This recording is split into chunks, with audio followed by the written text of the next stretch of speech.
merci de m'avoir invité. Je suis ravi de parler en français, ça me change, parce que je suis obligé de parler en anglais à chaque fois. Et je vais essayer de vous expliquer pourquoi Jeunesse a des produits uniques et qu'ils ne sont pas réplicables dans le monde et on est les seuls à les avoir. Alors, d'abord, c'est quoi Jeunesse? Quand les gens vous demandent c'est qui Jeunesse? On n'est pas des vendeurs de compléments alimentaires, on n'est pas des vendeurs de soins cosmétiques, on n'est pas des vendeurs d'anti-âge. On est ce qu'on appelle des gens qui vont promouvoir Generation Young. Alors, il faut bien dire ça, c'est un mot anglais, Generation Young, et c'est un peu l'envers de Young Generation, c'est-à-dire la jeune génération. Que je vous explique un petit peu ce que ça veut dire.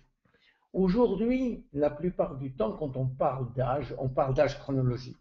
Autrement dit, on arrive à un milieu de la vie où on passe brutalement de l'état d'adulte à l'état de senior.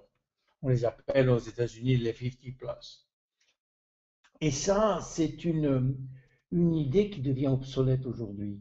Elle devient obsolète parce qu'aujourd'hui, on parle d'âge biologique, d'âge cellulaire, et c'est à l'intérieur de la cellule qu'on va déterminer l'âge que nous avons.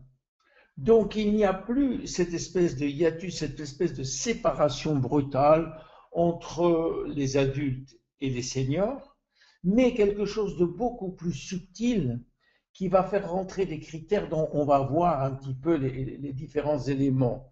Et c'est de ça que nous, on veut parler chez Jeunesse. Alors, aussi l'avantage, c'est qu'on a une société qui s'appelle Jeunesse, qui a donc un nom français, alors que la société est purement américaine et que les fondateurs ne parlent pas un seul mot de français. Bon, c'est ça le paradoxe avec Jeunesse, et on en a beaucoup d'autres de paradoxes. Donc, on va parler d'âge biologique, on va parler de Generation Young, et c'est ça Jeunesse. Pour comprendre de quoi on parle, il faut d'abord comprendre pourquoi on vieillit. Quels sont les critères qui font qu'on vieillit, entre parenthèses, inexorablement, mais plus pour longtemps inexorablement. Alors on vieillit en général pour trois raisons qui toutes se trouvent à l'intérieur de notre noyau. Il y a trois causes majeures de vieillissement. La première, c'est au niveau de l'ADN, des dommages que peut subir l'ADN tous les jours. Pour vous donner une idée, notre ADN subit 1 million de dégâts par jour. 1 million de dégâts par jour. Néanmoins, notre système est tellement perfectionné que ce million de dégâts est immédiatement réparé dans la seconde qui suit. Et c'est très bien. Heureusement, parce que sinon on ne vivrait pas 3 secondes. Mais alors, pourquoi on vieillit? Parce qu'à un moment donné, les réparations ne se font pas aussi vite que les dégâts. Alors il y a une espèce de dette qui s'affiche, on attend, on est sur la liste d'attente des réparations. Le problème, c'est que nos cellules, elles se divisent tous les jours des centaines de milliers de fois. Et à chaque fois qu'une cellule se divise, l'ADN se divise aussi. Mais l'ADN en lui-même étant un petit peu lésé, les codes génétiques qui vont être dupliqués ne vont pas être aussi bons que les codes originels. Et quand les codes génétiques ne sont pas bons, qu'est-ce qui se passe? Eh bien, les protéines qui sont fabriquées, qui sont la mesure ultime ou l'objectif ultime de l'ADN, eh bien, sont pas bonnes. Et quand les protéines ne sont pas bonnes, c'est soit la maladie, soit le vieillissement. Et ça, c'est un problème majeur, les dégâts de l'ADN et la vitesse de réparation. Le deuxième problème qu'on a, c'est toujours au niveau de l'ADN, c'est au niveau du bout des chromosomes. Les chromosomes sont protégés par une espèce de bout de lacet qu'on appelle les télomères. Ces bouts de lacet protègent nos chromosomes de toute effraction, de toute attaque. Néanmoins, on sait qu'à chaque duplication, pardon, à chaque division cellulaire, on perd un petit bout de ces télomères. Et au bout de 50 divisions, eh bien, il n'y a plus de protection. Et donc, les chromosomes sont plus protégés. La cellule part en suicide cellulaire, on appelle ça l'apoptose, ou alors elle part à la retraite. On appelle ça la sénescence cellulaire. Excusez-moi. Et donc, ça, c'est une des raisons fatalistes, entre guillemets, du vieillissement, parce que les cellules s'arrêtent de fonctionner toutes les 50 divisions. Et la troisième raison, qui est une raison majeure, c'est notre pool, notre stock de cellules souches. Vous savez que nous avons dans le corps un certain nombre de cellules souches qui sont très utiles parce que ces cellules-là, elles sont prêtes à remplacer n'importe quelle cellule du corps. Or, vous savez que chaque jour, on perd des centaines et des centaines de milliers de cellules et qu'il faut les remplacer. Quand il faut les remplacer, on n'a qu'une chose, les cellules souches. Or, ces cellules souches, elles ont aussi des chromosomes. Elles ont aussi un ADN. Ce qui fait qu'elles vont vieillir comme les autres et il faut absolument garder le pool, le stock de nos cellules souches absolument intact. Voilà 3 raisons de vieillir. C'est les 3 raisons majeures. C'est les 3 raisons acceptées par toute la communauté scientifique. Alors, qu'est-ce qu'on peut faire pour, à notre niveau, au niveau de jeunesse, qu'est-ce qu'on peut faire? Ben, nous avons créé 3 solutions pour vous aider. Évidemment, ce ne sont pas des solutions purement médicales, ce n'est pas des procédures médicales, parce que si c'était des procédures médicales qui seraient efficaces à 100%, jeunesse aurait eu 3 prix Nobel. Néanmoins, avec ce qu'on va vous donner, ça peut vous aider terriblement. La première, c'est comment aider à réparer les dégâts subis par l'ADN. Eh bien, on a un produit qui s'appelle réserve. Ce produit, il s'appelle réserve parce que dans le mot réserve, en fait, c'est l'abréviation de resveratrol. Et je vais vous indiquer pourquoi resveratrol est bon. Je vous signale au départ, comme je vous l'ai dit, qu'on va se concentrer sur la réparation de l'ADN et non pas sur les dégâts. Les dégâts, ils sont beaucoup trop larges, beaucoup trop mondiaux, beaucoup trop environnementaux pour qu'on s'attaque à eux. On préfère attaquer la réparation et pouvoir réparer aussi vite que les dégâts se font. Alors, il y a une histoire, c'est ce qu'on appelle le secret du resveratrol, qui est assez intéressant et qu'on a utilisé pour notre produit réserve. Ce qu'il faut savoir, c'est qu'il y a une théorie qui a été prouvée partout, qui s'appelle la théorie de la restriction calorique. Ce qui veut dire quoi? Qui veut dire que si on mange moins, on reste en vie plus longtemps. On vit plus longtemps. Autrement dit, si on mange 40% de calories en moins tous les jours, évidemment en gardant les proportions d'acides aminés, d'acides gras essentiels et de protéines qu'il faut, eh bien, on va vivre 30% de plus. Et ça, c'est une théorie qui a été prouvée sur des millions de souris. Mais aussi, elle est applicable à l'être humain. Parce qu'en fait, on trouve ce type de population dans beaucoup d'îles dans le monde, notamment au Japon, à Okinawa, en Italie, en Sardaigne, dans des îles grecques, en Californie. On trouve des centenaires et comme par hasard, quand on interroge ces centenaires, on s'aperçoit qu'ils mangent 40 à 45% de moins que la population normale. Entre autres, parce qu'ils prennent des oméga 3, ils prennent aussi beaucoup d'autres choses. Donc, il est certain que la restriction calorique entraîne une augmentation de la longévité. Le problème, c'est pourquoi. Pourquoi la restriction calorique augmente cette longévité? Eh bien, il faut savoir que notre système de vie, la nature, a donné la priorité à la survie de l'espèce. Ça veut dire quoi, ça? Ça veut dire que tant qu'on va bien, on a des gènes qui dorment et qui ne se réveillent pas, ce qu'on appelle des gènes de survie, des gènes qui sont dans notre cerveau reptilien. Et puis un jour, si par hasard on est en danger, ces gènes vont se réveiller. Et le fait de manger 40% de moins de calories est considéré par notre organisme comme un danger. Alors dès qu'on mange 40 à 45% de moins en calories, on a certains gènes qui se réveillent. Et David Sinclair de Harvard a trouvé les gènes qui se réveillaient. Ça s'appelle les sirtuines 1 et les sirtuines 3. Et la restriction calorique active ces gènes. Alors, qu'est-ce qui se passe? Dès que les gènes sont activés, ils vont booster toutes nos fonctions importantes, le cœur, la circulation, les reins, les poumons et surtout le système immunitaire. Donc, ces gènes, en se réveillant, brutalement, elles dormaient, hein, ces gènes étaient endormis, donc ils ne travaillaient pas. On les a dans toutes nos cellules, mais elles dorment. Et tout d'un coup, elles se réveillent et elles font ça. Alors, est-ce que la restriction calorique, c'est pratique? Non, c'est pas très pratique. Parce que la plupart des gens vont refuser de faire ce genre d'exercice tous les jours.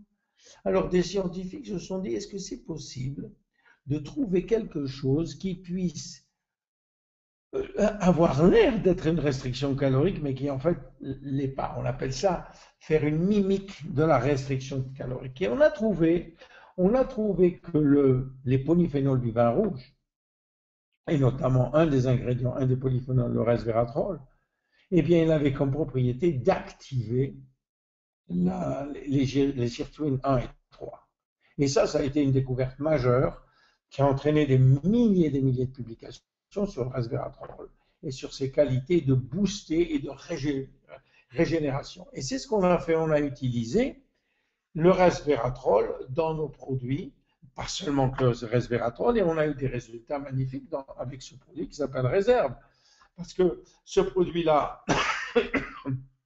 il se conduit comme un antioxydant, et un antioxydant, vous savez, l'oxydation est l'attaque principale de l'ADN. Donc, on va réparer l'ADN le plus vite possible. Mais non seulement ça, on va avoir des effets satellites magnifiques en améliorant notre mémoire, en réduisant nos cellules graisseuses, en boostant l'énergie et l'endurance dans les muscles, dans les cellules musculaires, en améliorant notre force musculaire, en diminuant de façon magnifique et spectaculaire la fatigue, en améliorant la coordination de nos muscles et évidemment en améliorant notre longévité. Donc Réserve est un premier produit qui correspond à la première étape des dégâts qui sont liés au vieillissement, c'est-à-dire les dégâts de l'ADN. Réserve, resveratrol, rappelez-vous des points clés. Le deuxième point, c'était si vous voulez, le raccourcissement des télomères. Et là, on a un produit unique, on est les seuls à l'avoir, en tout cas dans le marché de la vente directe, parce que ce produit-là a un ingrédient très spécial qu'on appelle le TA65, le produit Finity, a ce qu'on appelle un activateur de la télomérase. Je vous avais dit tout à l'heure que les télomères raccourcissaient de façon inéluctable et que toutes les 50 divisions, il n'y avait plus de cellules. C'est vrai pour toutes les cellules de notre corps, sauf pour certaines cellules, là je vous explique, sauf pour certaines cellules qui sont qu'on appelle les cellules germinales, grosso modo les spermatozoïdes et les ovaires. Le professeur Blackburn s'est aperçu que dans ces cellules germinales, eh bien les télomères étaient toujours à leur maximum.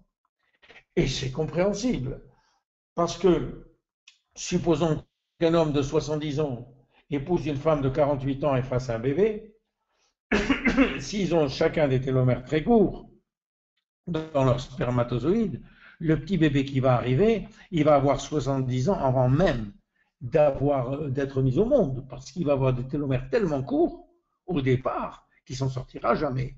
Donc la nature fait bien les choses. Dans les cellules germinales, les télomères ne sont jamais raccourcis. Et elle s'est demandé pourquoi. Et elle a trouvé pourquoi. Elle a trouvé qu'on avait une enzyme qu'on appelle la télomérase, qu'elle a appelée elle la télomérase, qui existe d'ailleurs dans toutes les cellules du corps, mais qui est activée uniquement dans les cellules germinales, et qui a pour but eh bien, de augmenter les télomères à chaque fois qu'ils raccourcissent. Vous voyez, comme ça. Dès qu'on a une télomérase, eh bien, les télomères grandissent. Et on a prouvé que remettre les télomères à une bonne longueur était, en fait, on rajeunissait au sens littéral du terme. Donc la télomérase, et il y a eu des centaines d'études là-dessus, sur le TA65. Voilà ce qu'elle fait. Dès qu'on prend la télomérase, nos télomères augmentent. Voilà. Et voilà un dessin qui va vous le montrer encore mieux.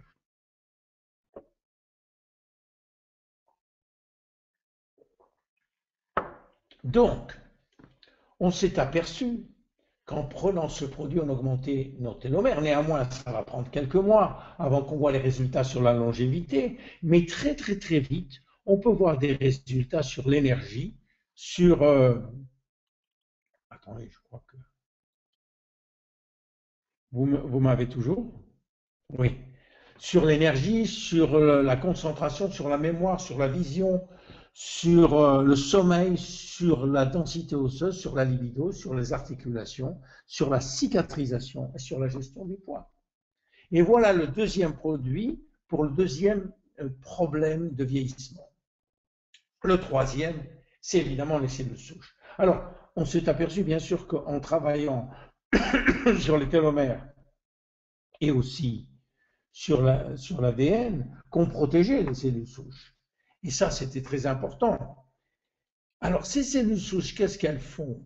Elles ont comme propriété, si vous voulez, de donner naissance à n'importe quel type de cellules. Et c'est pour ça qu'elles sont très importantes. Mais on a voulu faire quelque chose de plus, on a voulu s'intéresser à la partie la plus visible du vieillissement. Et quelle est la partie la plus visible du vieillissement dans le corps humain, surtout chez les femmes, mais les hommes aussi, bien sûr, c'est le visage. Et on a rencontré quelqu'un qui a pu nous aider à faire quelque chose pour le vieillissement du visage. C'est le docteur Nathan Newman, qui est à Beverly Hills en Californie, à Los Angeles, et qui est devenu un spécialiste mondial, un pionnier de la technologie des cellules souches. Qu'est-ce qu'il fait, ce monsieur? Eh bien, c'est un chirurgien plastique qui fait beaucoup de lipoaspiration, qui extrait les cellules graisseuses et qui réinjecte une partie il enlève la graisse, il y a beaucoup de cellules souches dans les cellules graisseuses et qui la réinjecte sur le visage des patients. Alors, c'est une procédure médicale, bien sûr, mais il a créé pour nous une procédure qu'on met sur la peau. Je vais vous expliquer comment. D'abord, il faut savoir que l'extraction des cellules souches de la graisse est devenue un top dans le monde. Tout le monde sait maintenant qu'on a beaucoup de cellules souches dans la graisse qui sont beaucoup plus faciles à extraire que dans la moelle épinière où on le faisait jusqu'à présent. La deuxième, et ça, ce sont des exemples de résultats qu'il a en réinjectant les cellules souches, mais vous allez sur Dr Newman et vous verrez qu'il y a des centaines et des centaines de résultats qui sont absolument fantastiques. Donc, qu'est-ce qu'il fait? Il extrait la graisse du ventre, puis il va séparer la graisse des cellules souches, mais il ne nous donne pas de cellules souches dans le sérum, il n'y en a pas. Et c'est normal, parce que les cellules souches sont des cellules fraîches, et les cellules fraîches elles peuvent pas vivre sur la peau, il faut qu'elles vivent dans un environnement spécial. Par contre, tout ce qu'il y a dans le sérum est produit par les cellules souches, et je vais vous expliquer comment ça se passe. Quand le docteur Newman fait une lipoaspiration, il garde un petit peu de cellules souches du patient et il la met dans des boîtes de Petri, et c'est-à-dire qu'elles vont se renouveler par millions pendant une semaine. Qu'est-ce que font ces cellules quand elles sont renouvelées? Elles sont renouvelées dans un environnement qu'on appelle un gel nutritif, et au bout d'une semaine, on prend ce gel, on ne prend pas les cellules souches, on n'en a pas besoin puisqu'elles n'arrivent pas à survivre sur la peau, mais on prend ce gel qui contient des centaines de milliers de facteurs de croissance qui, eux, sont des molécules. Les molécules, elles, peuvent traverser la peau.